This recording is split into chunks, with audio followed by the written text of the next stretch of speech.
This is 99% Invisible. I'm Roman Mars.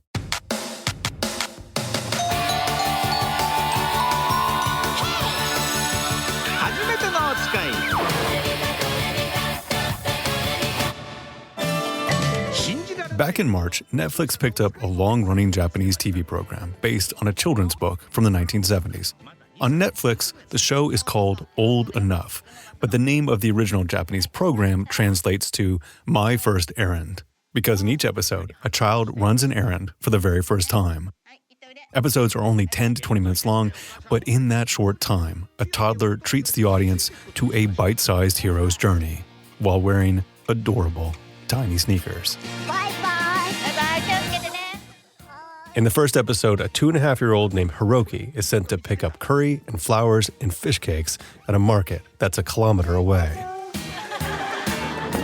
He stumbles down the street by himself. He passes lots of people, even a cop, but they pay him no mind. And then he makes it to the store, where a kind clerk helps him find some chrysanthemums. Then, as Hiroki is leaving the shop, the dramatic climax of the episode, he realizes that he has forgotten the curry and he has to go back. But he eventually finds the curry, completes his quest, and makes the long trek home to his proud parents, dragging the flowers along the ground with boogers streaming down his face. When Old Enough debuted on Netflix, it was a hit. That's Slate reporter Henry Grabar. American audiences couldn't get enough of these very cute kids and their very grown-up tasks. But there was another element drawing people to the show, a sense of disbelief. Who in their right mind would send a 2-year-old kid out into the world like this? What's to stop them from getting kidnapped or hit by a car? One Netflix viewer tweeted, "Do this in the U.S. and the child will never be seen again." You guys know me. I mean, I raised my kids in bubbles, and I protected them, and I put up some guardrails, but I would not do this. My First Errand is a gimmicky show with hokey music and a laugh track, but it's also rooted in a truth about Japanese society. Most Japanese children are remarkably independent from a very young age, way more independent than kids in the U.S. In Japanese cities, 5th graders make 85% of their weekday trips without a parent. And this remarkable child mobility is made possible by everything from the neighbors next door to the width of the streets. It's important to note that My First Errand is reality TV. Like all reality TV, it's not real, at least not completely. The kids on the show aren't actually alone. There are producers following them every step of the way, hiding behind trash cans or pretending to be cab drivers. And on the show, the kids are attempting their first errand at a much younger age than they would be in real life. Like they wouldn't necessarily be, going out as a 2-year-old, if there wasn't a camera crew around. And that's kind of, for the TV show, they kind of, make it a little bit more extreme. But the whole idea of kids going out when they're 5 or 6 and, getting some diapers for their little brother, that's not dramatized. Michi Waygood was born in Japan, lived in New Jersey as a kid, and then moved back to Osaka at 13. She totally gets why the show has become such a hit both in Japan and in the U.S.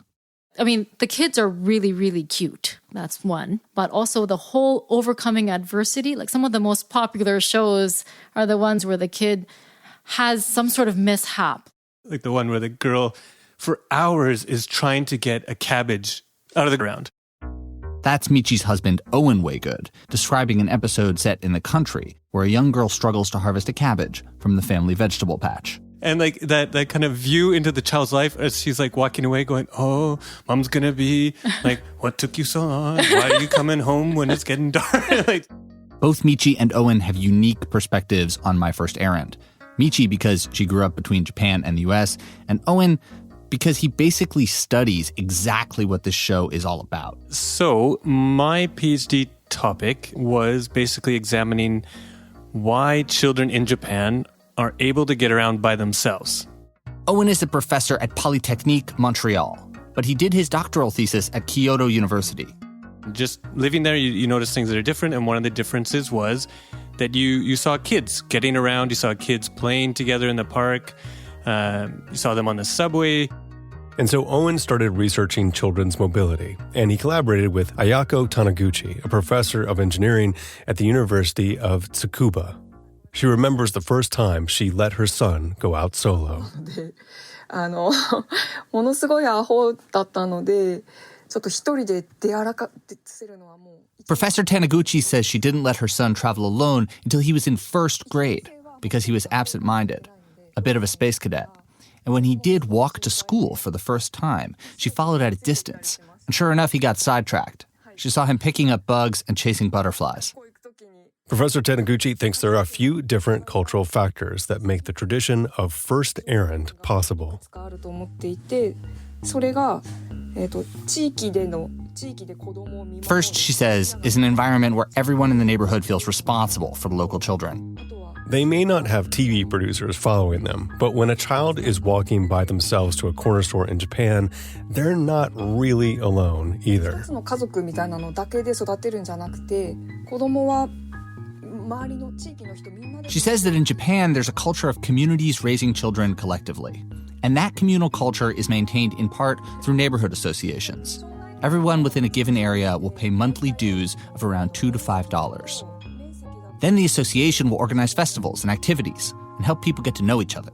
Japan's low crime rates bolster parents' confidence, but local PTAs also map safe routes through neighborhoods and ask retirees to keep an eye out when kids are going to and from school. This tight-knit sense of community isn't just present in small towns in the countryside. In his research, Owen found that contrary to Western stereotypes, neighborhoods in Japanese cities are even more communal than small towns, and that actually the more urban a kid was, the more likely they were to know people in their neighborhood. And there have been international studies that show that parents in Japan are the most likely to say that they know people that will help their children if need be. And it increases as you go more urban. But culture is only part of the story. The biggest reason why children in Japan are able to move around more freely is the way the country has designed its streets and neighborhoods. There's an expectation in Japan that children can get around by themselves. And so if you have a cultural expectation that the children can go places by themselves, you're going to build a built environment that facilitates that. And there are actually really specific aspects of that built environment that help children get around independently in Japan, starting with zoning. In the US and Canada, cities are usually divided up into distinct zones. You have a residential zone and a commercial zone. And if you want to go shopping or go to work, you have to travel between them, which often requires a car. But that's not true in Japan. There's no zone that says you can only have residential buildings here. So the strictest zoning, you can have some apartments and you can have some small businesses and things like this. You can have a small office in a residential zone. And that type of development means that there are destinations within walking distance. You are much more likely to find a shop or a grocery store that's just a short walk from a kid's house. The most important destination for children is, of course, school. Early on in his research, Owen went to an elementary school. And I met the principal and I explained, I'm looking at how children get around in Japan. And I asked him, so how do children get to school? And he kind of looked at me odd and he said, well, they walk. Almost in the, how else would they get to school? Like, this is how children get around, is they can walk. In the United States, only about 10% of kids walk to school. In Japan, the number is more like 80%. And that's possible because of a second design decision. In Japan, elementary schools are often built right in the center of neighborhoods. And the ironic part is that they took an idea from the US that said that a elementary school should be the heart of a neighborhood. In 1929, an American planner named Clarence Perry famously outlined this idea: the school at the center of a neighborhood unit. So in terms of design, so if you have the elementary school at the center of your neighborhood, it shortens the distance for everyone. After the Second World War, Japanese planners took inspiration from Perry as they rebuilt their cities. And so Japanese law says that no child should have to go more than 2.5 miles to get to elementary school, and the distance is often much less. But it's not just the distance between home and school that determines whether kids can safely make the walk. There's also another urban design factor: the size of the streets. The United States has really wide streets, even in residential neighborhoods. These days, streets are often designed to be wide enough to give fire engines room to maneuver. But as car traffic has increased, those wide streets have encouraged fast driving and turned the walk to school into a dangerous obstacle course, even for kids who live close by.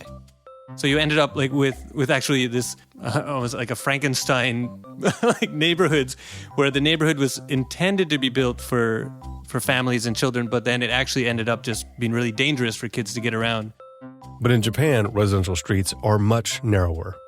Interestingly, one reason why is that, unlike the US, horse-drawn carriages never became common on Japanese streets in the era before the automobile. And without carriage traffic, streets just didn't need to be that wide. And so, like, that historic part leads to streets that are much narrower. And if you have narrow streets, that naturally slows down vehicles. Satoshi Nikao is an engineering professor at Kyoto University. He's doing research on the history of traffic accidents in Japan. 広場がないんですよ、日本の道路は。みんなだから道路でコミュニケーションを取ってたから。Professor Nikao says that traditionally, Japanese cities didn't have large plazas. And so these narrow streets were the key public spaces where people went shopping, got to know each other, and let their kids play. At this point in our conversation, he actually picked up his laptop, we were talking on Zoom, and walked over to his window to show me the street outside. It couldn't have been more than 20 feet across. Instead of building streets to fit the turning radius of a fire engine like we do in the US, Japan just built smaller fire engines. The next major design feature that makes Japanese streets safer for kids is pretty counterintuitive. The first day I was in Japan, and I was walking on one of these streets without a sidewalk. So as a North American, in my head, I'm like, I'm in a dangerous situation because there's no sidewalk. And as the cars were coming up behind me, I kept on kind of jumping up against the wall because my North American brain said, you need to get out of the way of the car. But I was watching everyone else, all these old ladies and children walking along without a care in the world. And I kind of started noticing that, the cars pay attention to the pedestrians, and it's the cars that move out of the way for them. In fact, Owen thinks that sidewalks do more to benefit cars than they do pedestrians. It's getting the pedestrian out of the way, allowing those cars to go high speed, and then you have fatal collisions at intersections. So the starting point of the whole transportation planning is different. Like, are you simply planning to move cars, or are you planning for people of any age to be able to do the things that they need to do in their life? Japan does have wider arterial roads where traffic can move fast. Those roads usually do have sidewalks, stoplights, and crosswalks. But inside of neighborhoods, what you'll mostly see are what sometimes get called living streets. So if you are in like a neighborhood in, whether it's Tokyo or Kyoto or wherever, that residential street, you'll just see people kind of hanging out, chatting, talking, using that space as a public space. And that is made possible by yet another urban design feature that gives these streets their distinctive feel, something even stranger to North Americans than no sidewalks. No parking. Japan doesn't allow overnight street parking. In fact, you cannot buy a car in Japan unless you have an off-street parking space, because cars are considered private property that shouldn't be stored in an important public space. Those parking rules have contributed to Japan's low rate of urban car ownership and excellent public transit, but they have also made the streets safer. Without a wall of parked cars, drivers have a clear view of the whole street and can more easily spot a little kid who's about to cross. The street is also seen as a valuable public space that deserves our care and attention. Here's Michi Waygood again. Like the guy in our neighborhood in Kyoto who would come out like every morning and wash the area in front of his shop. So it's common practice in Japan, especially elderly people do it, but they come and they actually wash down the part of the road that is in front of their shop or home. They really take pride and, I guess, responsibility for that section. So it's really not seen as a space for cars to pass by. It's part of their neighborhood, part of their home. The downstream effect of all this urban planning stuff, the mixed-use zoning, the nearby schools, the narrow streets, the lack of sidewalks, the off-street parking, it has all conspired to make Japan a pretty great place for kids to get around independently. Although independence doesn't necessarily mean that they're always traveling alone. To make sure that even the smallest, most absent-minded kids can get to school on foot, Japan has implemented one of the world's most adorable transportation innovations, the walking school bus, Shudantoko. In a walking school bus, older kids pick up younger ones as the whole group makes its way into school. Each bus might cover a single apartment building or a few blocks of houses. The leader carries a yellow flag. Sometimes kids wear yellow hats. There's a sense of safety in numbers, and it's also just fun for the kids. Owen and Ayako wrote about this practice a few years ago. Each family is sent information about when they need to have their child ready to get picked up by the walking school bus. So you have to have your child at your front door ready to meet up with the other children from your small neighborhood who are going to walk together to school. And it's going to be children, so it's going to be the grade 5s and grade 6. They're leading that group. And it's considered part of the school day. Across Japan, walking to school isn't just an option, it's a given. Although Owen said that principal that he talked with sometimes made exceptions. He's like, oh, well, occasionally if a child has broken their leg, we let their parents bring them by a car. But he's like, but the cars are generally forbidden. And again, it's like, okay, what? Why the cars, the parents can't bring the children by car? And he looked at me kind of in that, this is a stupid question. He's like, yes, of course, because the cars would cause danger for the other children. Japanese people sometimes take these systems for granted, but they didn't just happen. The walking school bus took off in the 1960s and 70s. At the time, Japan had just become the second largest car producer in the world, and Toyotas, Hondas, and Nissans were on the rise on Japanese roads. Here's Satoshi Nakao again. He says that in 1970, Japan had a record high number of traffic fatalities. There were almost 17,000 car-related deaths. But there were also widespread environmental protests, often led by mothers, concerned about the dangers of cars and car pollution. And so Japan came up with some new policies, including one that's still in place today, banning car traffic around elementary schools when kids are arriving in the morning. The roads got safer, and Japan's tradition of walking to school was able to continue. To North American eyes, Japan remains a utopia of free-range kids. Growing up between Osaka and New Jersey, Michi Waygood felt this difference profoundly. So when I was growing up in the States, from 4 to 13, I was in suburban New Jersey. So the only place really that I could walk to was the public library down the street. Oh no, and then there was one strip mall as well that I could get to. But that was about it. That was the extent of our freedom.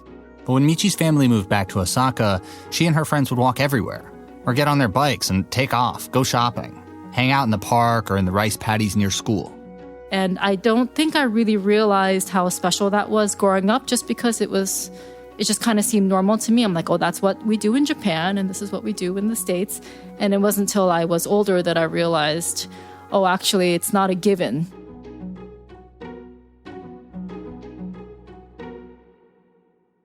Today, Michi and Owen Waygood do not live in Japan. They're raising their family in Quebec. But they still wanted their 3 kids to do a first errand. The idea of our kids being independent is really, really important to both of us. And because we spent a lot of time in Japan and have observed happy, independent kids doing this sort of thing all the time, we decided that, it's something that we really want to instill in our kids too.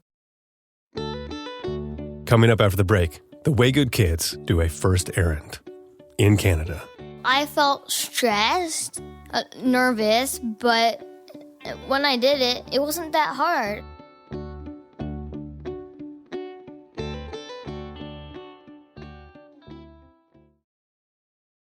So the Waygoods have moved to Canada, but they still wanted their children to do a first errand. I wanted to get the kids' perspective on all this, so we gave the mic to Myra and Toma. So I'm Myra Waygood, and I'm 13 years old. I'm Toma Waygood, and I'm 9 years old. Myra and Toma grew up watching My First Errand on YouTube before the show was released on Netflix. They used it to practice their Japanese. Sometimes the episodes can be kind of funny, though, when they're like lost and they're like, oh no, what do I do? But they always end up finding their way. If they wouldn't find their way back, I don't think they would put it on Netflix. Myra and Toma each did their first errand a bit later than the kids on the show. I was like 6. It was in Quebec City, and I just remember being excited because we're going to get like Japanese rice cakes, mochi, which was a treat to us. So we're like, oh yay, we can get a treat. Toma also did his first errand when he was 6, but where the family lives now, in Montreal. He was supposed to go to the store and get ingredients for dinner. His parents were feeling a little nervous because Toma does not have a great sense of direction, and so Owen decided to draw him a map. But I was still like, what if I go the wrong way? And then I miss it and I get lost forever. Had him go over it over and over again, how he's going to get there, what he's going to do when he crosses our little residential street. And then he took off, but I was really nervous about this one, so I tagged him the whole way. Michi followed Toma at a distance, keeping out of sight by ducking behind parked cars, like a producer on My First Errand. I probably looked really, really suspicious. She watched as he entered the store. One of the ingredients he needed to find was ginger. But the ginger was kind of on a shelf that was too high for him to reach. And so he went in there, probably couldn't reach it, and then I guess he did some quick problem solving. There was one of the things I couldn't reach, so I had to ask someone. He asked someone that was working there to get the ginger for him. It took me courage because I was very shy and nervous. But yeah, I did it. I got it. And then I felt proud of myself. How did Owen and Michi make this Japanese practice work in Canada? Partly through diligent preparation. Like another thing that I kind of want understood is that we don't just kick the kids out the door and be like, good luck, guys. We really put in the groundwork. We practice with them a lot. We go through different scenarios if they get lost or if something happens. So by the time that they're ready to go out on their own, they're very, very confident and they feel really good about themselves for doing it. But the most important piece of groundwork was picking the right neighborhood in the first place. We didn't just randomly choose a neighborhood to live in. To some extent, we looked for that neighborhood where it would be feasible. And they ended up in a dense and walkable part of town where most things they need are just a short walk away. So that acted a bit like a Japanese neighborhood in that fashion. In other words, they found a neighborhood that came close to recreating the urbanism they prized in Japan. And that, in turn, helped them give their kids a Japanese-style sense of independence. There's one street in their neighborhood that actually gets closed to cars during the summer. It's kind of like a living street in Japan. It's nice because we don't have to really worry about there being cars there, and it's a big space where we can just get our rollerblades or scooters or whatever and just hang around there. And when the kids do travel on streets with lots of traffic, they are extra careful. Especially when it's trucks, because trucks are huge and a lot of the time they can't see me. And you make eye contact with the drivers, make sure they see you. When I was younger, I just put my hand up like that so they can at least see a hand. Yeah, see tips of your fingers.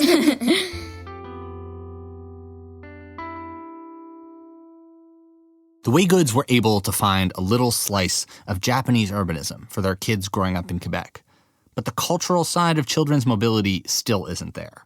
For me, what bothers me the most is the social eye, almost the stigma of letting young children go off on their own. The judgment of friends and neighbors can fall especially hard on Michi.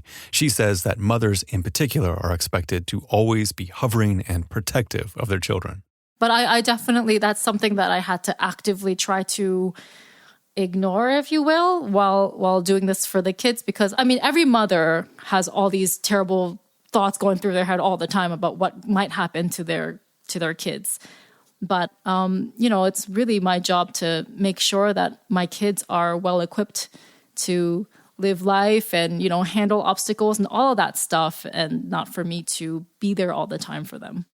A few years ago, a single father in Vancouver spent 2 years teaching his kids, ages 7 and 10, how to use the city bus to get to school.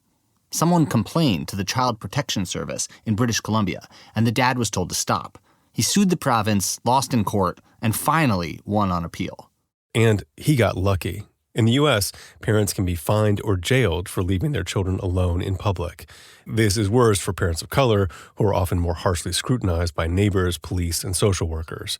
In 2014, a South Carolina mom was arrested for letting her 9-year-old play in the park while she worked a shift at a nearby McDonald's. But Michi and Owen say that going against the grain has been worth it for their family. They've watched their kids grow into confident, self-reliant people. Toma and Myra are a little older now. Myra's 13. She takes the metro and the bus to school every day. It's a 40-minute commute that she does all by herself. I asked the kids whether they think other parents in the US and Canada should give this a try. Yeah, because it gives the kids much more liberty to go around places themselves, and they don't always have to wait for the parents. The parents can do their own things more, I feel like, if their kids can go out and they don't have to go with them. Tell me, you have anything to say? Yeah, like, they should try it out. Like, if they're too scared, I understand. If they didn't do this already, they could ask their parents to maybe, like, make a map like my parents did. It helped me, and then now when I'm doing it more often, it's much more normal for me, and I'm not really scared anymore. But the truth is, it wasn't the map of the neighborhood that got 6-year-old Toma to the store. It was the neighborhood itself, a place with mixed-use zoning, small streets, and low speed limits. There's also a local park he can easily get to on his own. Most kids aren't so lucky. So much of the built environment in North America has been designed to get grown-ups in cars to work, not to help little kids safely walk to school. And so, if we want to give other families the chance to do this, it's going to require us to build our cities with 6-year-olds in mind.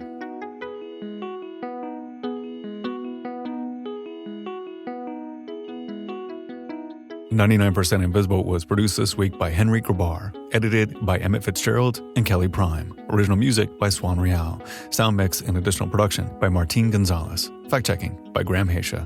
Our executive producer is Delaney Hall. Kurt Kolstead is our digital director. The rest of the team includes Vivian Leigh, Jason DeLeon, Christopher Johnson, Chris Berube, Lasha Madon, Jacob Maldonado Medina, Joe Rosenberg, Sophia Klatzker, and me, Roman Mars.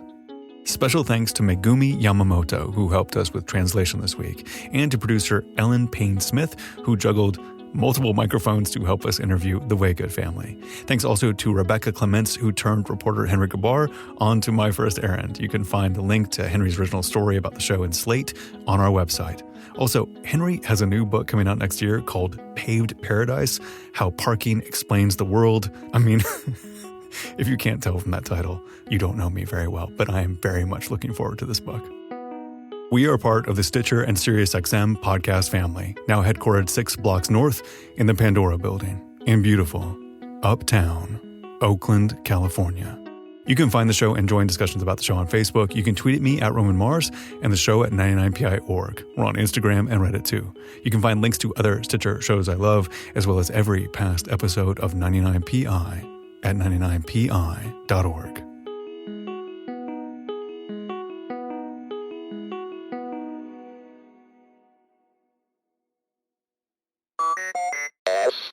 T